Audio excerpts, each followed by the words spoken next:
Easier to speak. Uh, Okay. yes. Good morning. Good morning, everybody. Now, I want to continue this methods of overcoming fetters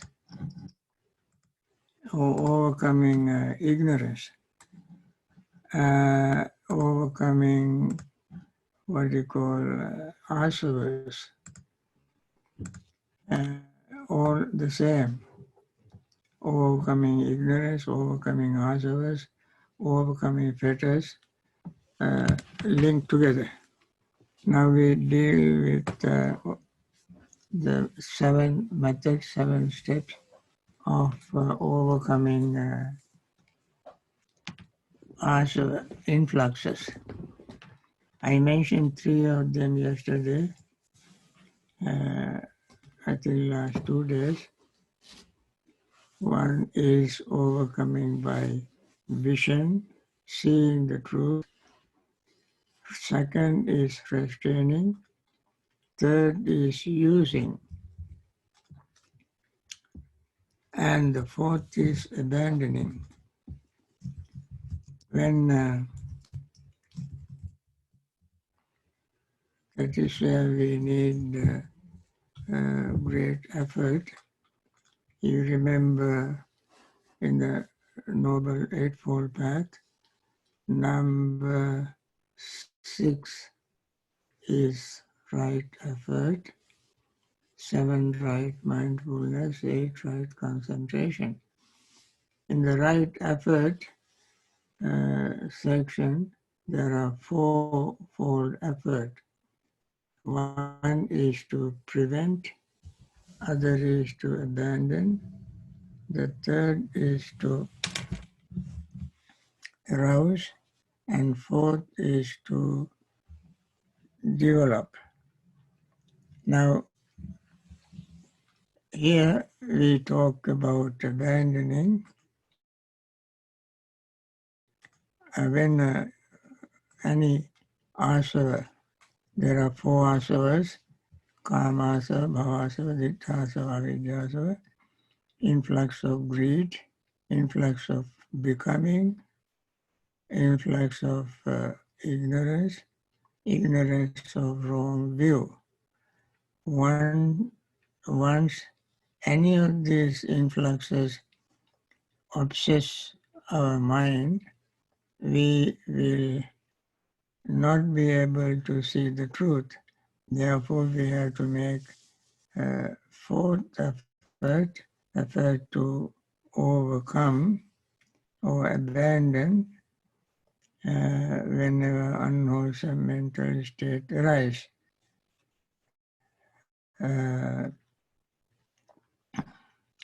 Then the 5th is avoiding people who influence us to do wrong things, encourage us to do wrong things.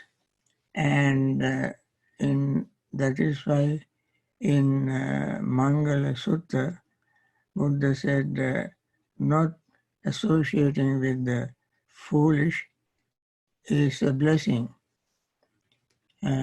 Foolish are those who destroy their own spiritual life and destroy others' spiritual life by doing wrong things. When we associate with them, our influxes also increase. We will become influenced or victims of their forceful way of approaching us, encouraging us, and therefore it is better to avoid them by all means. You know, sometimes it can happen, some situations like unavoidable.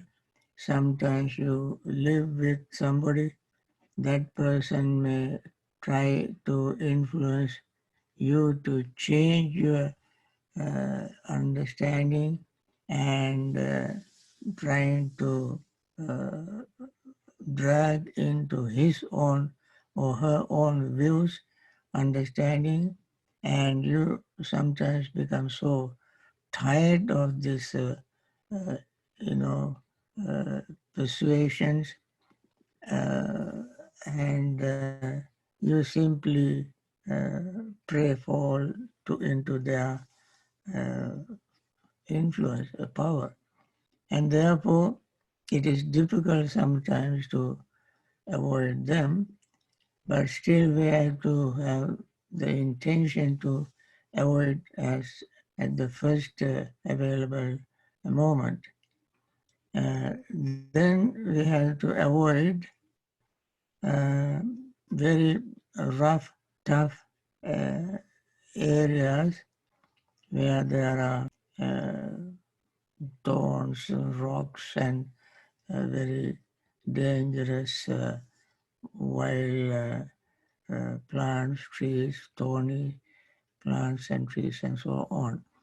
And also we must try to avoid wild animals, like they are uh, always, they may be carnivorous, sometimes snakes, scorpions, and so on, and deep, dangerous sea, and so on, which can cause great harm and even kill us.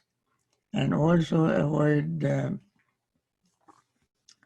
these days it is very relevant, avoid where there is this virus. Some people are unfortunately affected by the virus, and if there is a way to avoid them, that is a great help. And sometimes even that becomes difficult, because if your own family member is affected, so we have to isolate that person, and we must isolate ourselves and have self-quarantine, and let them also be quarantined, so that we can avoid this unnecessary exposure to this virus, and that also is a great help. Uh, you may say, what is the kind of influxes? Is it karmas or bhavas or avidyas or dittas? It is definitely avidyas, because you don't know the danger of this virus, and therefore we have to avoid it.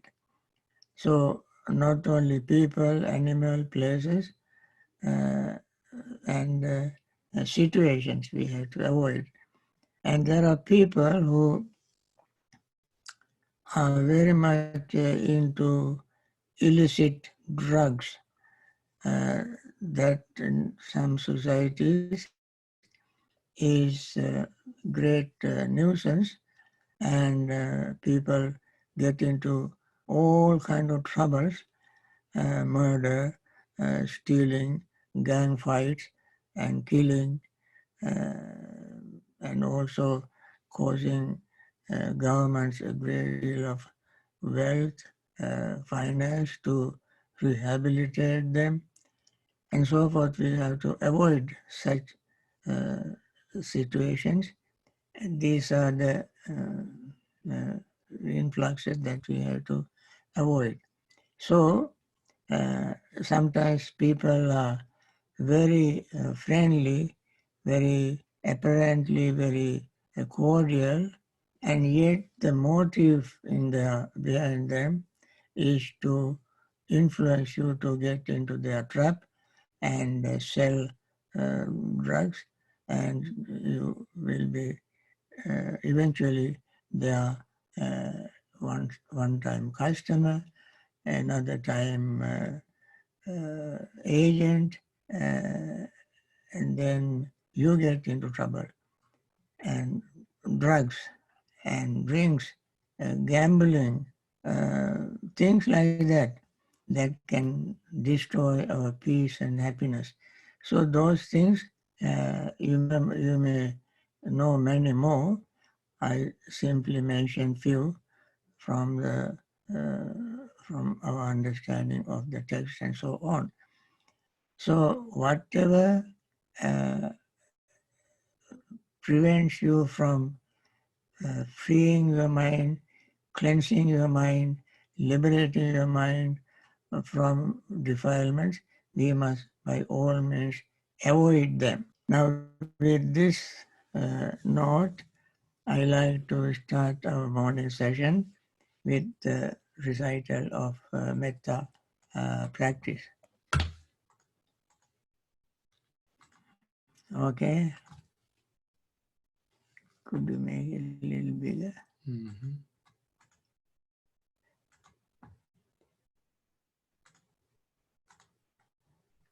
Okay, now let us begin our Metta practice this morning with very sincere intention, especially in spite of all efforts of many very benevolent individuals, organizations, countries, governments. The virus still is devastating, spreading it in a very sort of harming, killing many people. And therefore we want to uh, wish them to be free from that um, virus and come back to their normal health, and wish them to be courageous to face the quarantine, restrain, and do their part with diligence, mindfulness, and we all want to wish all of them success in their attempt. With this in mind, let us share our metta. May all beings be happy and secure. May all beings have happy minds. Whatever living beings there may be, without exception, weak or strong, long, large, medium, short, subtle or gross, visible or invisible, living near or far, born or coming to birth, may all beings have happy minds. Let no one deceive another, nor despise anyone anywhere, neither from anger nor ill will should anyone wish harm to another. As a mother would risk her own life to protect her only child, even so towards all living beings, one should cultivate a boundless heart. One should cultivate for all the world a heart of boundless loving friendliness, above, below, and all around, unobstructed, without hate or resentment, whether standing, walking, sitting, lying down, or whenever awake, one should develop this mindfulness. This is called divinely dwelling here, not falling into erroneous views, but virtuous and endowed with vision, removing desires for sensual pleasures. One comes never again to earth in the womb. With this very noble thought in mind, thought that makes us divine, live in friendliness with everybody. We feel secure and happy when we practice this, and we want our other peoples in the world also to feel the same way. And then we start focusing our mind on our breathing. Some of you may notice the rising and falling of your abdomen, rising and falling of your chest, try filling and emptying your lungs. These are the signs of breath going in and coming out. When we breathe in, all these expand. When we breathe out, they all contract. That is one way of noticing the breath. Another is at the tip of our nostrils. As we breathe in and breathe out, we feel the breath. We feel inhaling, exhaling as exhaling, and a pause between inhaling and exhaling. Then all these feelings, perceptions, thoughts, and consciousness, all of them flow with inhaling and exhaling. All of them change with inhaling and exhaling. None of them can stay unchanged, permanently fixed. They all must change. There is no other way. Noticing this, the body becomes calm, relaxed, and peaceful. The breath becomes calm, relaxed, and peaceful. Mind becomes calm, relaxed, and peaceful. When these three parts become calm, relaxed, and peaceful, our hindrances such as greed, resentment or anger, restlessness and worry, doubt, sleepiness and drowsiness and doubt, all will subside gradually, and then we gain a degree of concentration with the thought of generosity, thought of friendliness or metta, and compassion. Then joy, happiness, and concentration arise. When they arise, when the concentration arises, our awareness of deepest, subtlest changes, uh, we become quite aware of them, and that would make us even more calm, relaxed, and peaceful. With this, we continue the practice.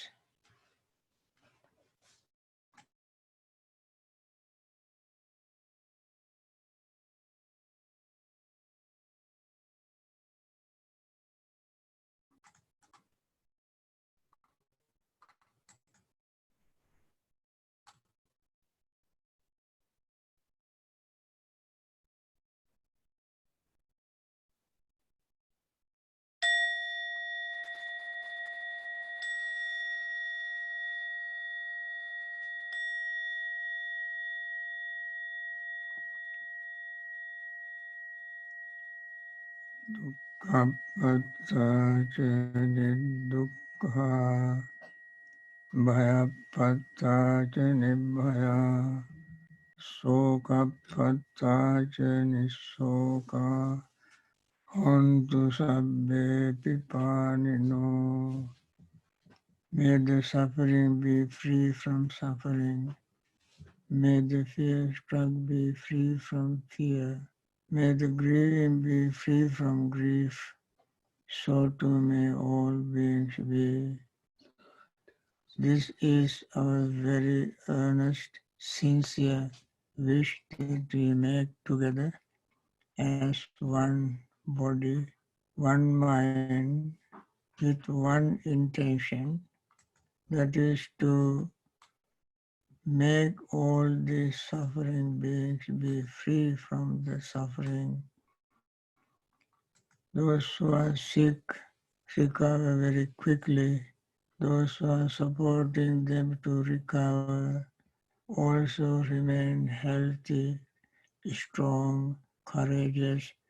Their dedication we all must sincerely appreciate, and we want all of them to be free from this virus and live long in very good health. with this, I want to end the practice side of this meditation, and also want to continue the little talk that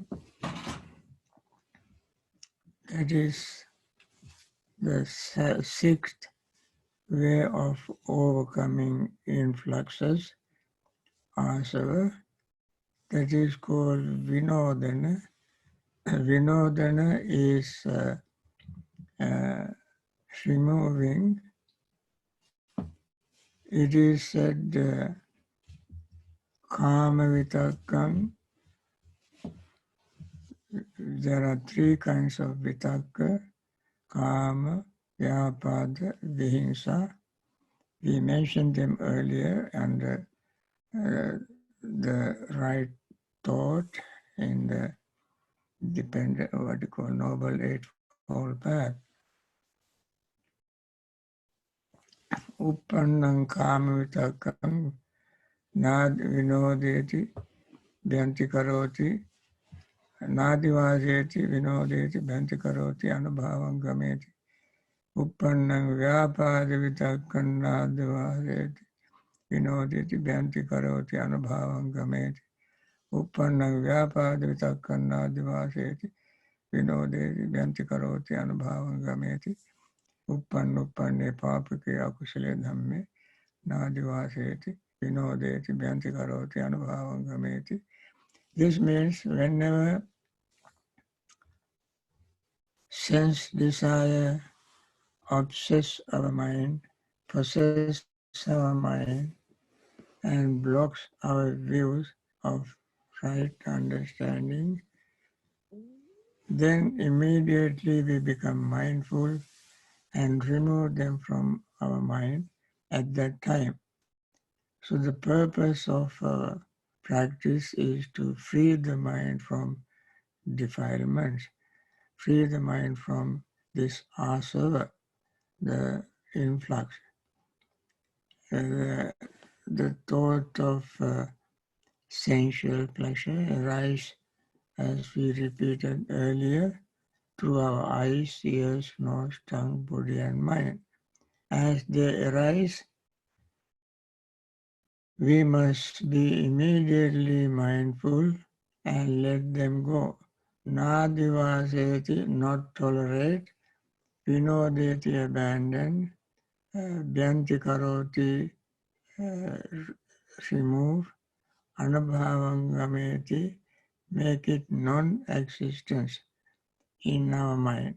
Similarly, when vyapado, anger, arises through our eyes, ears, nose, tongue, and body and mind, we do the same thing. Vyapado, anger, resentment can arise due to our own senses and sensory experiences, sensory stimuli, and we immediately become mindful and let it go. And then vihinsa, vitakka, the thought of hurting in any case, in any way, just intention or using words, using physical actions, this thought will arise to express our cruelty through thoughts, words, and deeds. As soon as this thought arises, we immediately become mindful that it is very cruel thought, unkind thought, unfriendly thought, harmful thought. I should not maintain this thought, and we must let it go. And the last way of overcoming influxes, asava, is the very powerful state, having made all these efforts to overcome these the influxes, asavas, previous 6 uh, stages, that is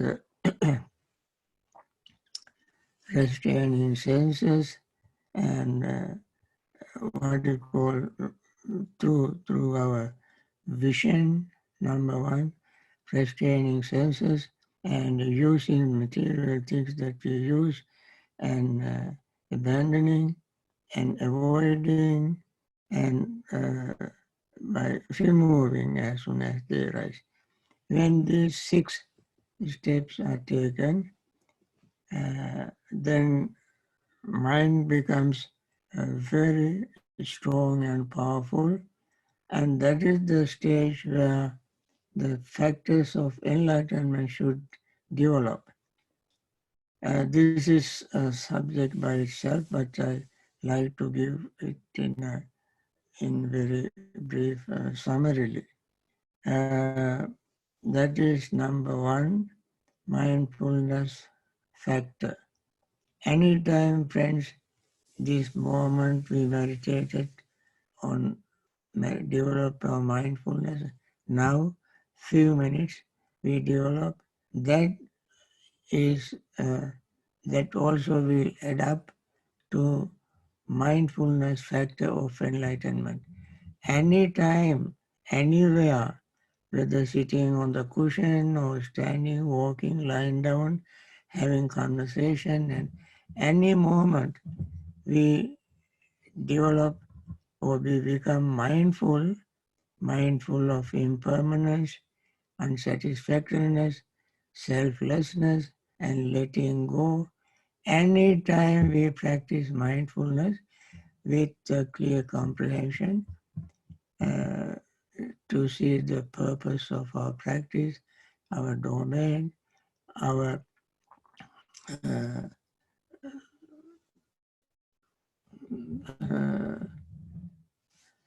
then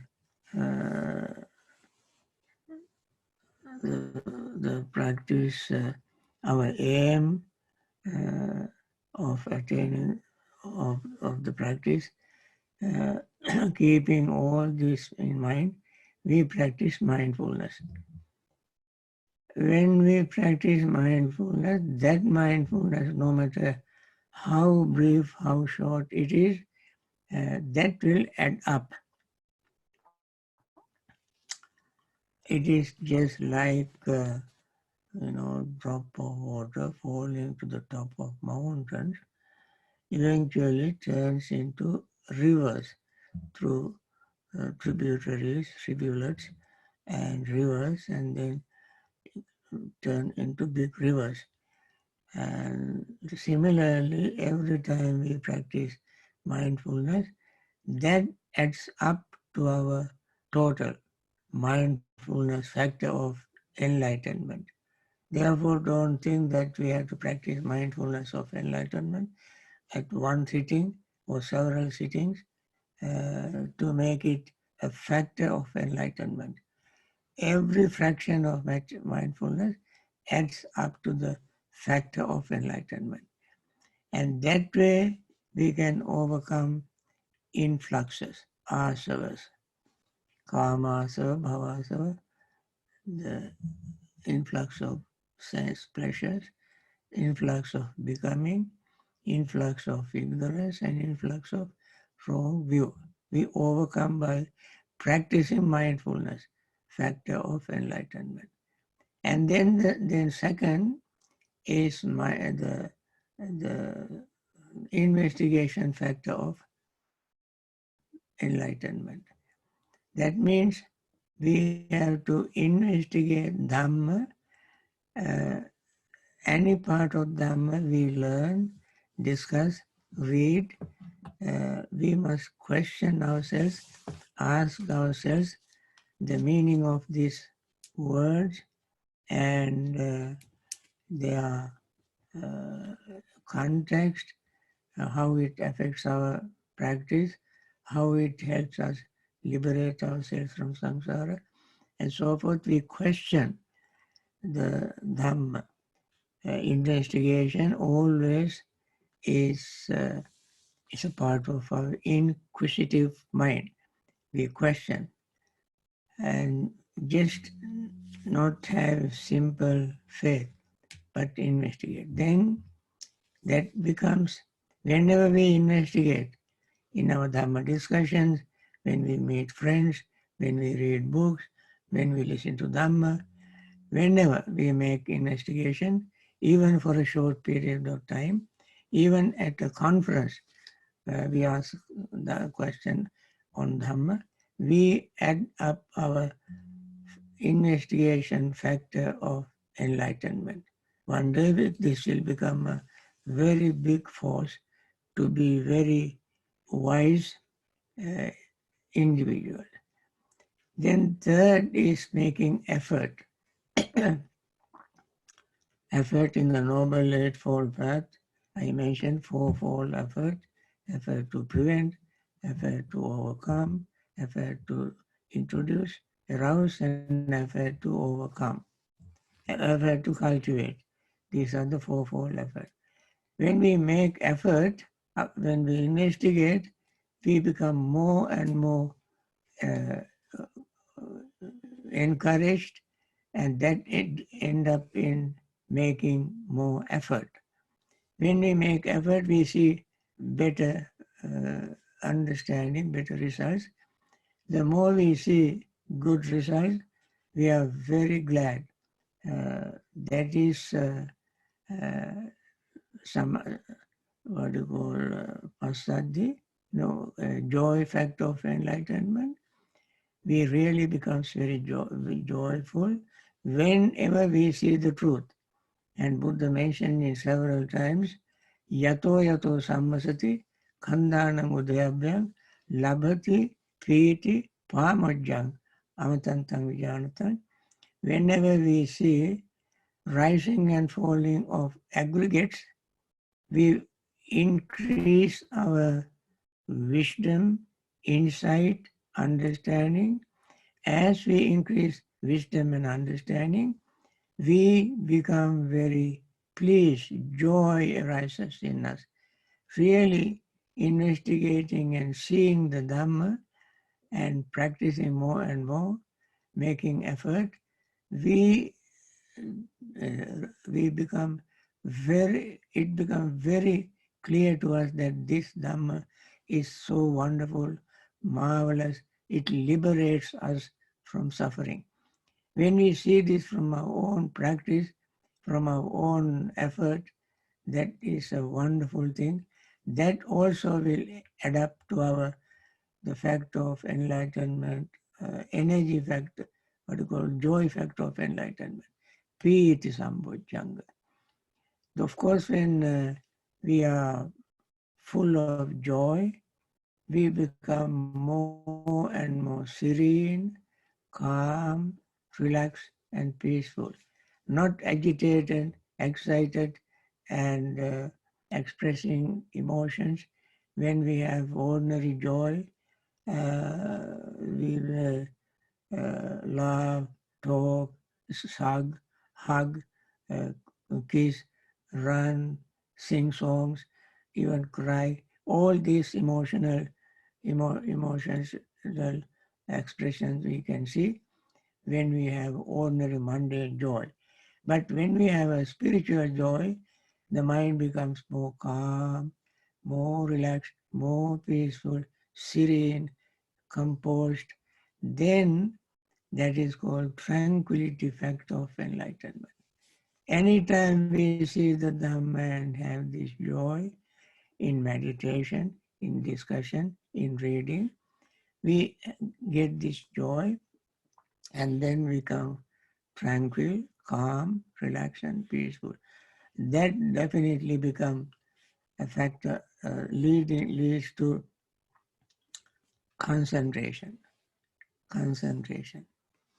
When concentration arises, as we repeat several times, we see the truth even more clearly. That is called concentrated mind sees things as they really are. When we have concentration and see things as they really are, we become equanimous. That is our equanimous factor of enlightenment. When equanimity arises, that is a supremely clear and pure state of mind. Even when we are in the fourth jhana, the first of the factors of enlightenment is sati, mindfulness.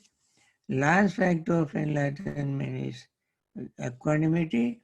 These two factors, sati and upekha, mindfulness factor of sati, mindfulness factor of sati, mindfulness factor of enlightenment, mindfulness factor of equanimity, both become pure in the fourth jhana.